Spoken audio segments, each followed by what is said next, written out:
I have the great, outstanding pleasure to welcome you to the coolest, most inspirational, most sexy bar show in the world. Welcome!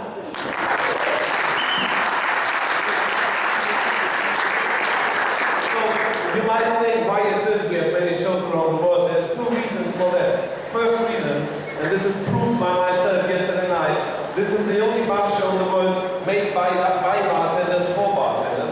I've been quite seriously drunk yesterday in the bar of the Cock, so I can promise you, these guys know what they do. It's great to have bartenders doing this show. The second reason is, this bar show, Le Barouche, will change your life. I promise you. Sometimes it's only small details. Now I'm here the 5th year, and you see, I have French style, you know? I have the Xavier Palavani shoes. That's, 5 years after bar show, Paris will change your life. And 5 years ago, I've been here on stage and presenting my bar, Le Lion Bar de Paris. And I promise you, this show changed my life and changed the life of a few of us. One of the guys is Søren Sørensen.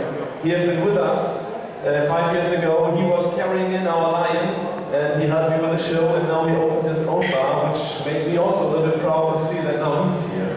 So welcome.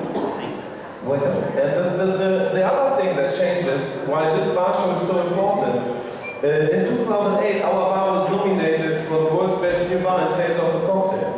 And I have seen in the judgment panel, and I promise you, no one of the judges at this time have been to my bar. How could I win this? They have all been here and saw my presentation, and they all saw this is a cool bar. So this bar show is, for me, it's the most interesting in the world. So enjoy it, have fun, and Søren, now it's your stage. Welcome. Thank you so much. Nice show. Søren, take it away on yours. Thanks, Ian. Thank you, Jörg, for the opening. That means a lot to me. It's been 5 years since we were here last time. It's awesome, and I've been here every year since. So this is definitely a bar show that I will not miss for any chance. Usually I'm in the back of Copenhhagen, so I'm a fish out of water here in front of the stage. So bear with us, it's going to be awesome. Yeah, so we're from ourselves alone. Small little bar. We opened up in Copenhhagen in September 2012. So Simon is there with me. He's been there since New Year's. He joined the team, and now he is the team. So we're a very small operation, so we don't have a lot of staff. Thank you, Uncle. That's convenient. If you care to be honest, Illy and Tari invited us to open the show. And that was quite fitting. The fact is that when we had to open the bar, we never got to do a real opening. We invited just a couple of friends and told people that now we're sick and tired of the building, so come over and raid our champagne fridge tonight. So we thought that we would actually use this as an excuse to celebrate the opening with you guys and open the show with it as well. So we have a little bit of champagne for you guys. So Champagne was going to bring it out to you in just a second.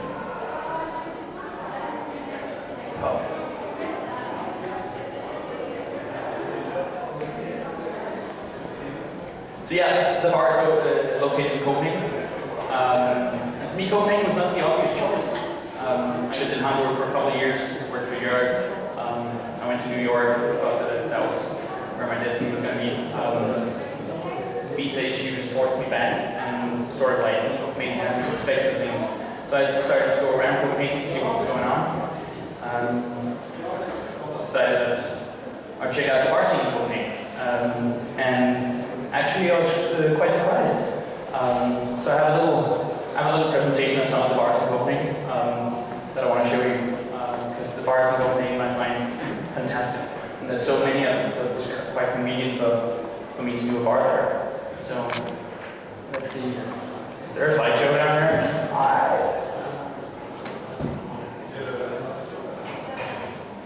Alright, so this is Copenhagen, as it should look like. So this is a very romanticized picture. I like to show that to you guys, because I like to draw you there somehow. So no, the bars in Copenhagen, the bar scene in Copenhagen is still a young bar scene. But a lot of bars opened up 2007, sort of changed the whole game. One of those bars is Smell 39. You guys probably heard it. It's a bar and a restaurant owned by two great guys called Casper and Thomas. It's located in Frederiksberg, so it's sort of a little outskirts of the inner city Copenhagen. Very great bar. I go there a little too much. I love the food in there, I love the drinks in there, and a lot of good people have been involved in this. This is Tapa. He's currently there, the guy, the mastermind behind the drinks. He's been there since 2008, I think. He's been there for a while. Another of the bars presenting 2009, was that 5 years ago? Was Ruby. They opened up in 2007, owned by Rasmus and Natalie Lombo. On the picture is Nick. He was part of the opening team. He's a manager in there. Ruby is one of those bars that sort of like defines the whole cocktail scene of Copenhagen. It's quite a big bar. I think it's around 100, 110 seater, something like that. Or at least that's the capacity that they have. Fantastic cocktails, very classic orientated, the mountain twist, a little bit of Scandinavian style in there. And they sort of, that was sort of the first bar to open up that was sort of independent, only a cocktail bar. Before that it was all hotel bars. So they have really led the way for a lot of us. When I say a lot of us, there's a lot of new bars coming. This is one of the, it's new, they just celebrated their 1-year birthday. It's a bar from some of my very great friends, Carl and Jarek. They decided to open up in Melbourne, which is again a little outside Copenhagen. Great neighborhood bar, fantastic place. One of my favorite places to be. I don't have that much time to be there as I would like, but I go there as often as I can. So that's another new bar. Another new bar, owned by the brothers. Swedish brothers, Amy, Andreas, and Mikael Nilsson. Modern, not modern, like more the European Art Deco style bar. Quite a larger place. One of the places to open up, one of the newer places to open up, that's a little bigger. I think it's 110, 120 seater as well. Great bar, a little bit more of a loose-end party bar. You can go there for great parties. They host these here cigar nights on Tuesdays. You can go there for a cigar, fantastic spirits. That's another luxury we have in Copenhagen. We have fantastic spirit suppliers, fantastic spirit culture. So that's very great. That's fun for you. And I thought that this was the newest bar in town, called Cover, opened up by one of our other friends called Casper. But it turns out that there's a bar that opened up like 5 days ago or something. So this is just to give you an idea of how many bars that come in Copenhagen. So many different bars. And with so many different bars, it's quite fantastic because the competition is great. So it keeps you on your toes. There's no slapping, there's no relaxing or anything. And again, it sort of forces people into like profile their bar, target their audience, build concepts that is very niche, very like specific. So that's great. So we had like, what's that? I mean, this was just 5 of the bars, but I think there's 10 or 15 other bars that could actually just as well make the list as this. And there's more coming every day, so that's great. Copenhagen is definitely a city with a lot of bars. So, and that was actually one of the factors why I chose Copenhagen. Because to me, it's quite special that I'm going to say thank you to all the guys who stayed in Copenhagen and worked there for years while I was hiding away doing my thing.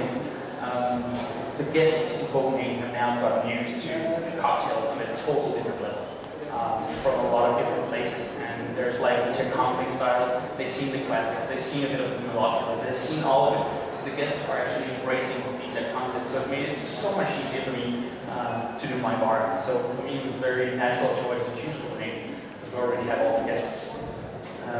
Another thing with Copenhagen, one of the other reasons why I choose Copenhagen is that Copenhagen has vastly become a food mecca. We have Noma, very good. Geranium, another Michelin star restaurant. Hello just got their Michelin star this year, congratulations. Relay, so on, so on. Small, mid-range restaurants targeting this year. All the food in Copenhagen is getting great. So we have a lot of gastro-tourism. We have a lot of people traveling into town, coming into town every single week for eating at these places. Some of you might have been to those places. And you know, getting a table at Noma is not the easiest thing in the world. So you might have to come on a Wednesday. So you might travel to Copenhagen on odd times, which gives cocktail bars way back in 2007, 2006, 2005.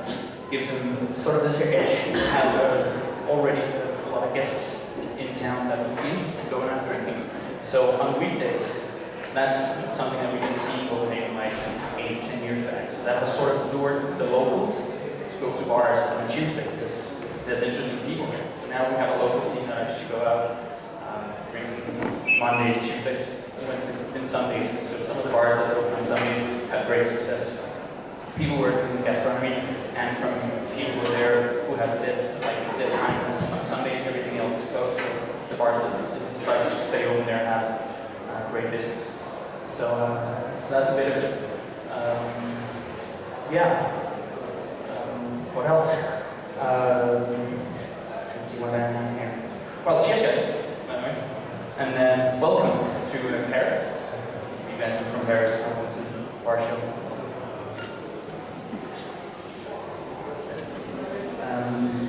So yeah, that was my decision to have New York. Here.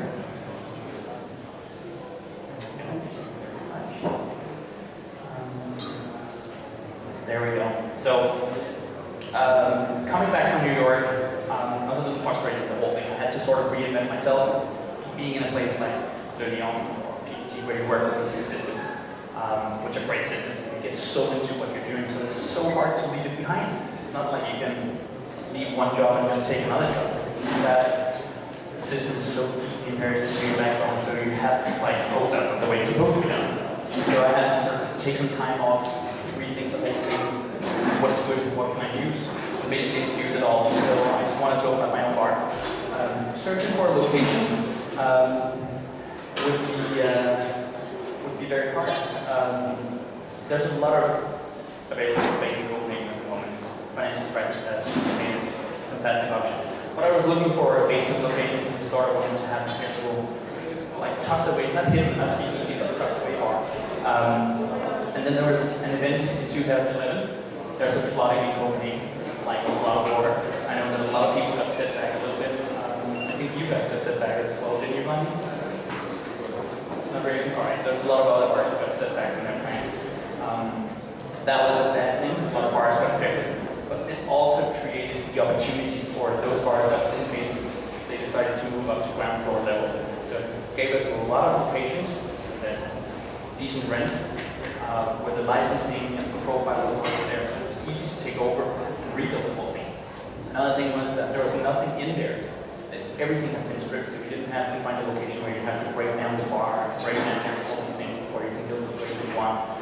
So that was a good option for me. So I got a better good location, and that set us up fine. So without too much thought, we just started building. And I needed some help. People who know me know that I'm not even able to hang up a picture on the wall with a hammer and a nail. I'll break my hand or something. So I was going to need some help. So I called in some friends. This is Nikolai. He's used to ski with me years back. He worked as a lawyer at this point. He just quit his job and he just refurbished his own apartment. So he came in and he sort of like along the way taught me how to do these things. So that was great. Kenneth, another guy that I owe you to. The thing is with this MR, my budget was very low. So I was sort of forced by budget to build everything myself. I had this crazy idea, this crazy vision. And if you talk to people who talk to me in the building phase, they would say that I'm nuts. I felt that everything was possible. Very optimistic. So luckily I had good friends who could help me out with this. So Kenneth is a bike mechanic. He used to work for professional teams and now studying engineering. So he's really good with welding and doing all these weird angles and making sure that everything stays in the shoot. So he was a great asset. Sam, one of my best friends, we used to travel as well. His dad was a carpenter. All-time surgery, just awesome to hang out with. He sort of made the whole thing happen a little faster. Knut, bartender extraordinaire, and one of the hardest working people on this planet. He was awesome. He was in there all his spare time with me. Spent so much time with him. He would have like stuff that was broken down, lying around on the floor. Could like kick it around for 2 seconds. You turn your back, and when you turn back, the whole thing would be gone. So he holds a huge part of this bar. Morton, that was the guy that I took over the location from. So we made a deal to my advantage. So he helped me out with all the licensing, all these things, make sure that everything was running smoothly. And when the whole thing sort of was collapsing around me, he sort of put on his work pants and he actually helped us finish a lot of the bar as well. So I was in an accident, so I couldn't finish everything myself. So luckily a lot of friends came running to my aid. Luckily all the other bartenders in town, all of them been great, supportive, helping out a lot. So we're very lucky. Great thanks to Edward. He helped us out a little as well, but he was more one of those guys that you need to come around when you work 18-hour days, and then you do 2 hours of all the other things. So he was there, keeping the spirit up, drinking some beers with us, making sure that we were happy. He was important. Family as well. Family was a great support. I can't believe that they put up with this. So that was crazy. Real crazy. So here's a bit of what we actually decided to do. So I took over this location and plotted. We decided to tear down the ceiling. As you can see, worst idea ever. So it looked like this for a little while until we got the whole thing up. Like that was our work line for a while. But it ended up being like that. All right, there we are. So we finally got to this stage in the building process. So you can see that the ceiling actually took a while for us, way longer than I thought.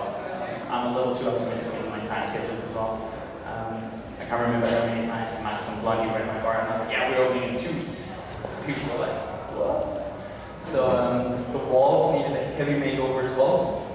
Sometime in the 80s, I think it was, some dude had the best idea to take it to really coarse sand, like mix it up with paint and then fling it on the wall. It is hideous, especially in the basement bar where it's been painted over and over and over. So this structure now looks like shit. So we tried to get that off. There's no way of getting it off. The only thing we could do is cover it. So we had to fully cover the whole thing. Took a while as well. The floor, having a location that's been flooded before, it's a little risky. Because if there's another flooding coming, it's actually a flood warning yesterday. I was a little worried. You have to do it all over again. You close down for like 6 months, demoisturing, building the whole thing from scratch again. So we wanted to avoid that. So in the design, we decided to like tile the floors, make sure that all the floors are tiled. So if in case anything happened, it's just clean. Same thing with all the structures in there. We decided to weld everything. So everything's steel. The bar frames are steel. So if anything ever happens to it, we can just break it down, put it back on. So being a little tragic and a little skeptic because we know that accidents might happen. So this is a bit of it. I think it's time for a drink. So this is one of the drinks. I think Gianfranco's maybe loud in the back. This is one of the drinks that's been a big seller for us. It's called the Jackalope. It's a simple version of the classic Jackrabbit. So we do it with 45 milliliters of Laird's apple brandy, vodka, and rum. Great apple brandy. We do it with Applejack once in a while as well. And then we can get our hands on. Depends on who's drinking. Because this one is a little boozy, so I'm going to do that for you guys. It's a great drink. We try to keep our drinks fairly simple. We want the drinks that we do in the bar to be that everybody can make. That's a very important factor for us. That we don't try to do crazy infusions, crazy techniques that nobody can apply to a bar. Use simple ingredients that everybody can go out and source pretty easily. That's one of our mantras. So this is Applejack, lemon juice, maple syrup, orange juice, and then it has a rinse of absinthe in the glass. So that's great. Glass is in the back actually. Would you mind going to the glass? Just bring one into the glass. So that's one of the drinks. It's been a great seller for us. I have a thing with that. It's long lasting. And for me, it's just one of those versatile products that I can use. We opened up close to the autumn time. So for me, breaking my comfort zone now, saying, all right, it's going to be summertime. We're not going to do that many Applejack cocktails anymore. I'm going to pick it up back in the autumn time. It's been a little hard. It's sort of been glued to my arm ever since we opened. So great success. It's by far one of the cocktails that we sold the most. The Jackrabbit and this one. We go through tremendous loads of this here bonded apple jack. We can't get it in Denmark. There's only 3 states in America who has it. And to us, it just makes the whole difference. I tried some Calvados yesterday that I'm going to get my hands on for the autumn, which were really great. So that's nice. So Simon, are you making this drink for us?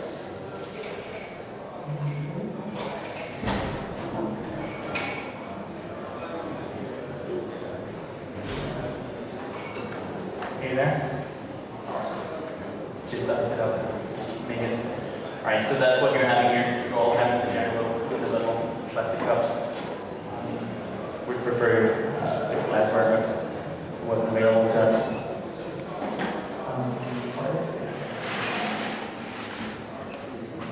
So the look of the bar, oh yeah, the jackalope, let's get into that. The name jackalope came from, it's normally called the jackrabbit. We gave it some absent rinse, so we needed a new name for it. It's actually, at my time I did a guest bartending in PT, New York, and from the station that I was working in, there was this jackalope hanging on the wall. I had a thing with that mythical creature for years. So that was a fitting name. So jackalope is basically just a normal jackrabbit with antlers like a deer. So there's a picture of it right there. I've been looking for one for my wall for ages. I found one a year back. So it's nice.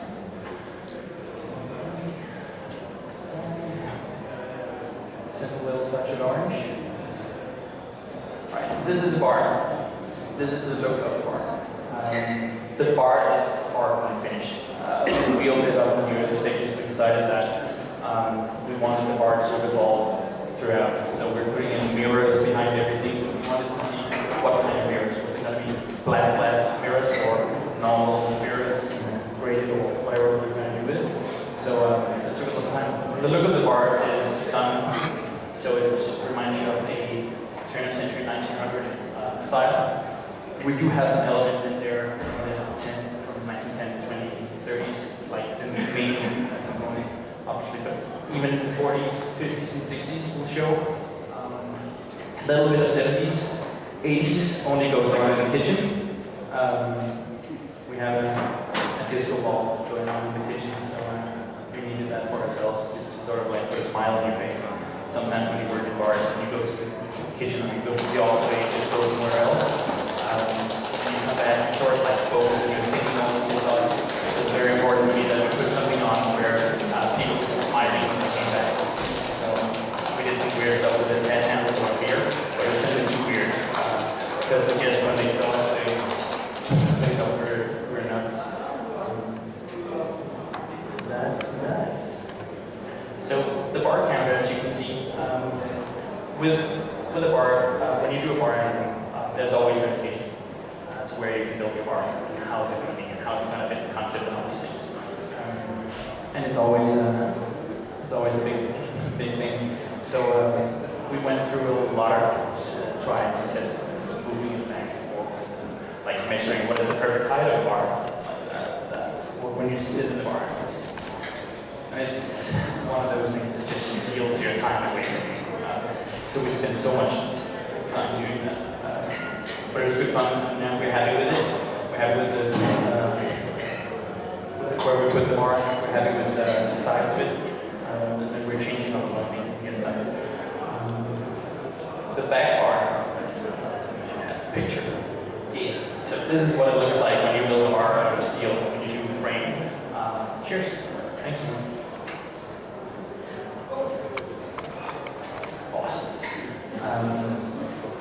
Yeah, as you can tell, that's not a lot. But for a bartender who doesn't know how to hit a nail with a hammer, that was quite an accomplishment.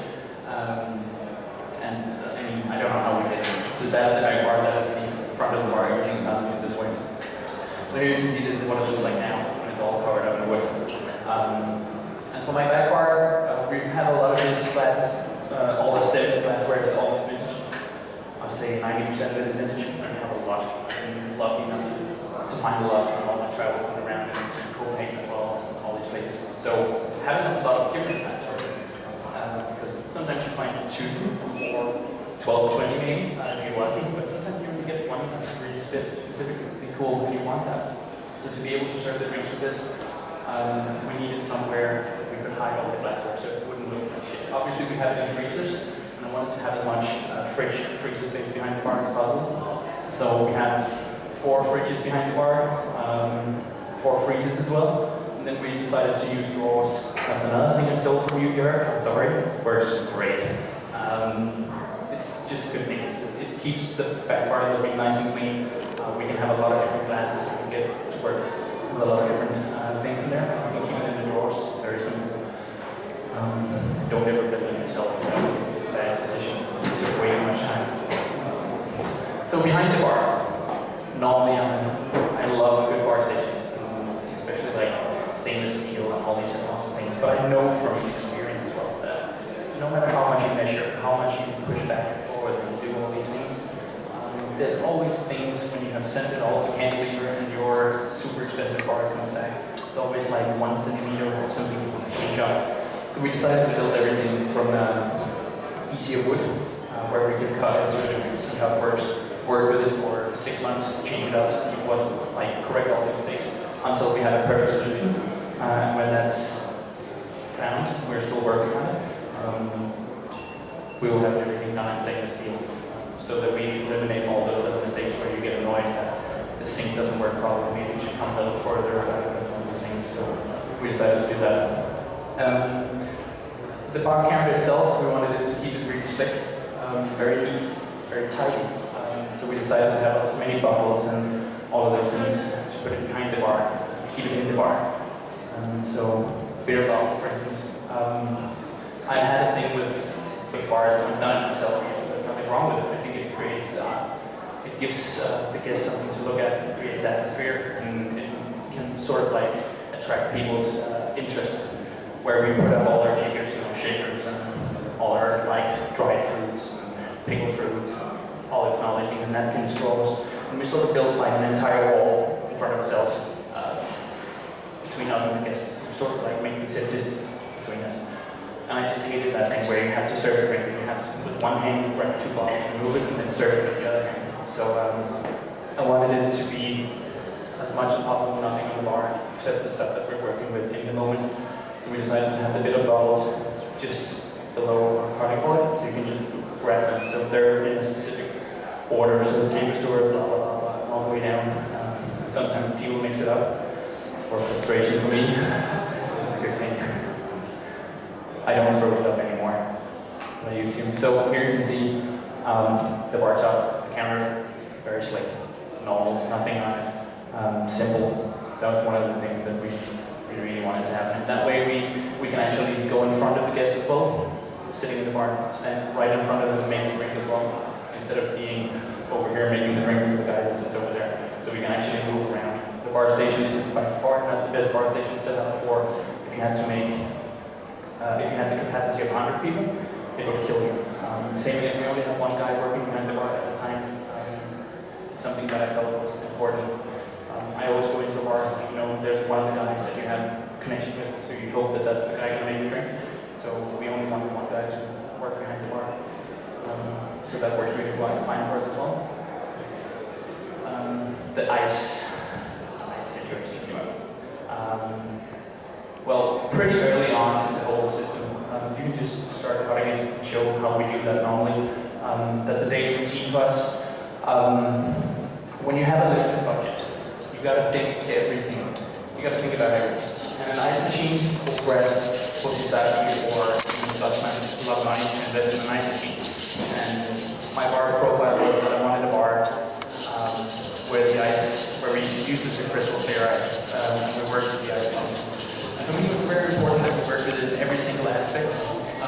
So not only do we serve the drinks in the ice, we also make the drinks with the big blocks. You see a lot of people shaking it to normal ice cubes, serving it on a big rock. We sort of wanted to take it a step further and say, all right, we do this for ourselves.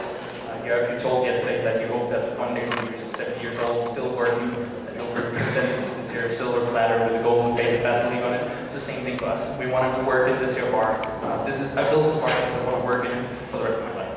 So I wanted every aspect of it to be as nice for me as possible. Because I believe that if I really like it, if you stimulate my professionalism with this, I'll perform a better service for my guests. So that was one of the things. Then again, I made an insanely good deal with the ice sculpture at Redmond because I had a blind bell machine sitting in the States. I got one very cheap, but it's the man hours of working with this is a bit of a bitch. It takes a while. It's heavy duty work. And right now we don't go through the capacity of what a machine can make in a week. We go through maybe 2/3 of it. We would overproduce ice for no reason whatsoever. We would have to birds going out trying to sell this ice to the other bars. That will come later on when the team is bigger. So not only we have a chisel and a hammer that we do this with, but Copenhhagen Airport is not the most easy thing to travel with saws and all these things. So that would be great. Oh, there's more ice cream. Can you bring it up here? So in the bar we have, yeah, it's pretty.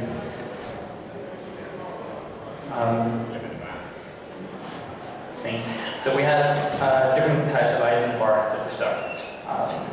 We have these bad boys, which are the rocks that we serve our drinks on. We keep them sort of not as defrosted as it is right now, because when we cut the ice, we put it back in the freezer. Because if you work with ice, you have to have it sort of defrosted to work with it. It needs a good surface temperature, otherwise it's going to shatter all over. But the drink with this watery ice doesn't do the drink much justice. So we put it back in the freezer. And out of the freezer comes, can I borrow the ice pick for a second, Sam?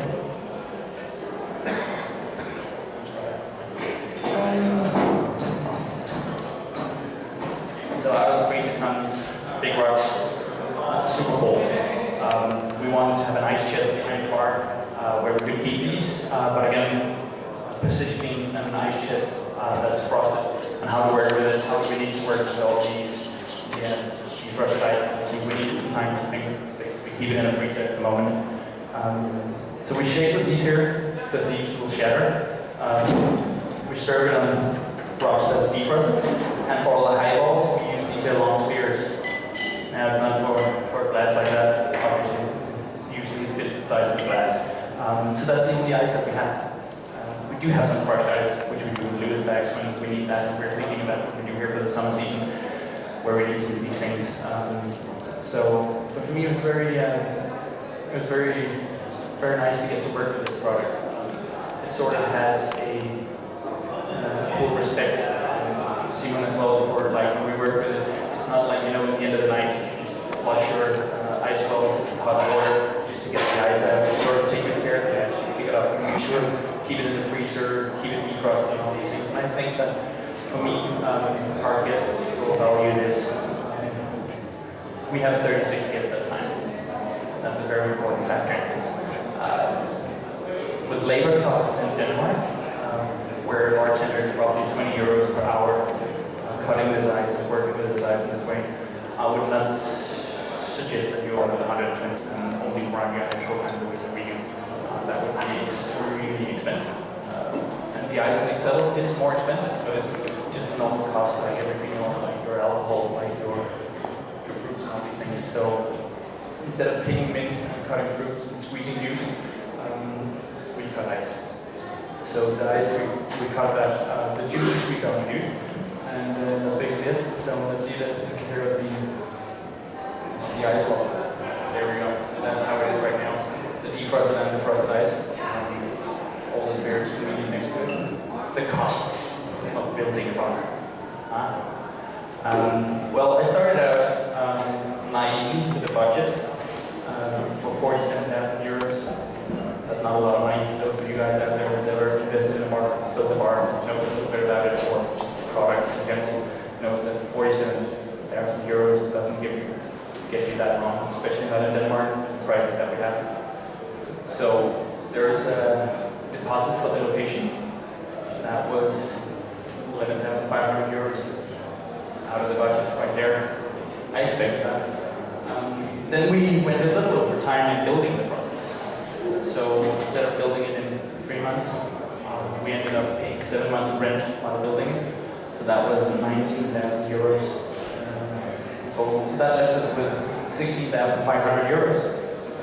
And that's not a lot. That's what we did it for, thanks to the work of extraordinary people. The flooring was done for that, ceiling, walls, the bar, the whole thing was stopped. Glassware, everything, furniture, lamps, sound system, the doorbell, all new, the whole electrician system had to be done. We did that for 16,500 euros from some people who put in a lot of efforts. So it was a great thanks. Yeah. So let's talk a little bit about how we do the drinks in the bar. We should have it here. Yeah. So as I said, the idea behind the drinks is that we wanted to keep it fairly simple. Find some interesting spirits, but spirits that you can either replace again fruits, you can use caldos instead of using spirits blended out, brandy, obviously. It's going to be a different drink. We sort of encourage difference. We love that difference, as long as the quality is still good. We believe in that no matter how many Manhattans you drink or you make yourself, the Manhattan you will never be the same. So we sort of encourage this, we put focus on that the drinks are not always the same. We change up the shake. Simon shakes a little different from what I do. We find the beauty in that. Same thing with glassware. Glassware might be a little different. We serve it together in glasses like this. So obviously, drink that comes in a coupe. Not like you're going to get a Manhattan in a pint glass and you're going to get a Manhattan in a highball glass. Not like that. So we sort of choose glassware that fits. So our freezers are packed with a lot of different glassware, so we can just pick which glasses we want. We think that there's here no difference in taste and flavor and all these things. As long as the product is still good, we believe that the guest will actually feel better about having it. It's a little icebreaker. I remember working in Lyon the first time I was there in a black suit. I felt like I just blended into the wallpaper. So Jörg put me in these crazy suits, and all of a sudden I had an icebreaker at the table. So if you can give people these small little icebreakers that people have something different to talk about, and actually the liquid in the glass, then you're already a long way there. So that's the idea. That's the whole thing with the drinks.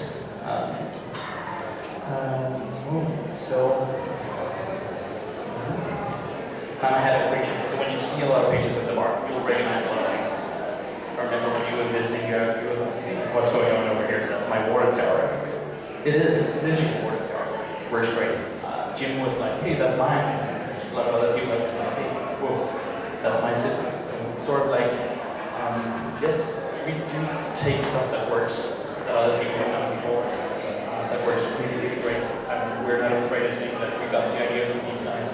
A lot of them had a big influence of how we do our drinks, my way that we do them, and so on. Dutch Gills, huge impact as well. Mickey and Sammy from Milk and Honey, now I have always a huge impact as well. So we look up to these guys, they're fantastic. Let's see what else we have for slides. Alright, so the service in the bar. How does it work? Obviously we built this bar for ourselves. We wanted to have a bar where it was cool to work in. All the aspects of working with the bar was nice. Ice was awesome. The spirits were cool. We liked the drinks and we hope the guests liked them as well. The service part of it was very specific to us. I think that there's no other bar in Copenhagen that runs all seated service. So most of the bars you walk up, you go into the bar, go up to the bar, order a drink, or you go over and sit down and do that. But you can still stand around and hang out and all those things because there's a lot of space. We had limited space, so we wanted to create something different. So the first thing that usually happens is you ring the doorbell and a smiley face greets you. Smiley face, there you go. So he invites you in, come down to the table, seat you, and then he'd take your jacket, like that, hopefully, and he stored it in a wardrobe, usually, and then we serve the water. Again, a system that I've been working with for a while. It works great. A lot of us do that in our bars. There's nothing special about this. So that's just how it works. What we then do is, we don't have a menu. So in this case, we talk with the guests what they feel like, which direction they're going, introduce the concept, and when they give their order, we make them a small little welcome cocktail that we serve them, so they have something to nibble on while they're waiting for the drinks. The cost of this is almost nothing. We base it on vermouth. It's really not vermouth much. Obviously, there's Applejack in there. It's priced. Some dumping tea and some what's it called? I mean, that's basically it. So we keep that bottle. It's just sitting. So we just add a few centiliters of that, stir it, serve it in small glasses, and the reaction of people here is mixed up. People think, oh, this is a very expensive place. Oh shit, what's going on? Do I have to pay for this? They don't have to pay for it. It's just a tool for us to. It's a good guideline for us to see what are people's palate. Do they like it? Do they hate it? Do they drink it fast? Or do they drink it slowly? Or do they not touch it at all? So it gives us an idea, working with the menu, how do we do this? It also gives us the tool of time. Working with this here ice takes a little longer sometimes. It also gives us a benefit that when you put one of these extremely cold bad boys in a shaker, it can sit there for a little longer, obviously, rather than if you use normal ice cubes. So if you use that, we can actually make 6 drinks at the same end. We believe a higher quality than with using normal ice cubes. It gives us the time that if one of our guests have an urgent need for us, oh, can I pay my bill? Sure, we can do it at the same time. Instead of just saying, just 2 minutes, we just gotta make these drinks and then I'll be there, so we can go there and attend to their business right away. So obviously it takes a little longer as well. You need to shake a little longer, and we know that people will wait for their drinks. It's not like we have a 20 minutes waiting time. We don't have 15 minutes waiting time. 5 to 10 minutes, that's about it. But if you have 5 to 10 minutes, it feels like an age sitting there. So if you have a little thing to drink, then you're actually willing to wait for that long. So that creates, it sort of takes that suspense away. If there should be one drink that's a little late. And it gives us the comfort that people are fine. We don't have to stress the next order by mail. We work fast. Try to. What do we else have here? Yeah, so then the drinks arrive. Serve the drinks like normal. If people don't like it, someone will kill them. You haven't been in the industry for that long, but you're very good. So the last drink that we're going to make for you guys is not the one in the picture. We're just going to talk now. It's called the Fallen Apple. It's a drink that's based on sort of a bucolic recipe. I think Jean-Francois is making it in the back as well. So it's mainly 4 centiliters of 40 mils of Lair's Blondet, and 20 mils of rye, 15 mils of dumping, 20 mils of, we use du lamouche. We find that it adds a fantastic fruit without too much spice to the drink because it's so complex since we have 2 different spirits going on already, so it works really well for us. Again, we serve on 1 big rock, so that works really well. And it's a nice drink. It's one of those drinks that we've been tinkering with for the past couple of months. So the name was just invented like half an hour ago, because it's one of the things that we're going to be serving for the summer. And it fits the profile of what our guests are drinking as well. Copenhhagen is blessed with having fantastic bartenders over the years, teaching the guests how to drink. Like when on one of the first nights we were open for service, I had this here young girl coming in, sitting down in the bar in front of me. She ordered a Martinez. She didn't want it too sweet. Hold back the maraschino and give a heavy dash of bitters. So I totally didn't expect that. So those people who have been working in Copenhagen for years have done a tremendous job of sort of adapting people to the culture that we have. So, we're probably going to start in a minute to take questions. We're going to have 5 That's fine, I'm done. So if you have any questions, then we can start. Okay? If you have a question, just raise your hand. Si vous avez des questions, levez la main. Je vais vous avec le micro. On va commencer à prendre des questions. Any questions? Awesome. That means we did the whole thing.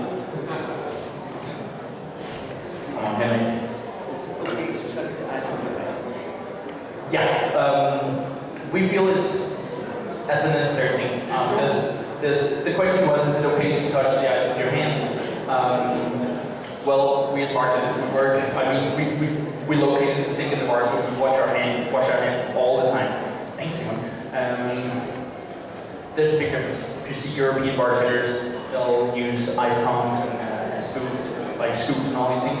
If you go to New York, they'll do that. There's like very strict rules that the ice scoop can't stay in the ice while it has to hang in a little hang on top of it.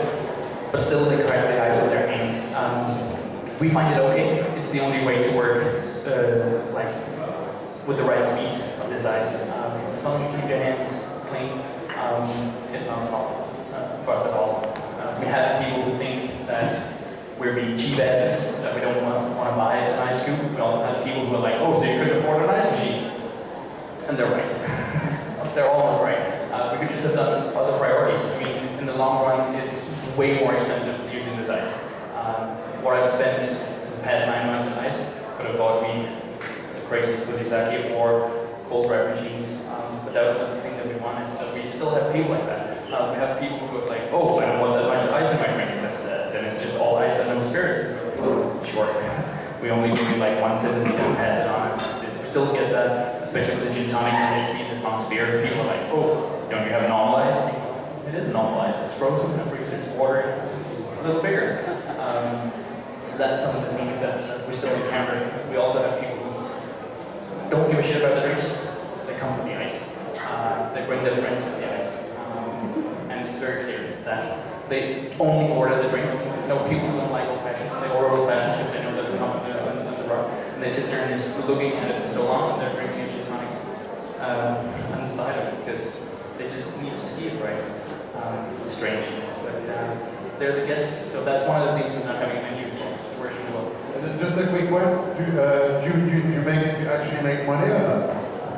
What? Do you actually make money or you don't make money? Well, so this bar is obviously not a bar that we did because we wanted to make money. As I said earlier, this is the bar that we do make money. Business running. We pay our bills, sometimes a little late. No laughing, Max. But it goes. So people support us. People really support us. We have the most awesome suppliers ever. They're willing to put in an effort for making this happen. Our bartenders work their ass off for nothing. I don't know how it happened. It must be either strange motivation or it's hard being a leader all of a sudden. I was always the guy kicking, screaming, and yelling at people. You can't really do that anymore when people work 280 hours a month, paid extremely low for Copenhhagen salaries. We do that, but it's more, we do this for ourselves. We do this because we like it.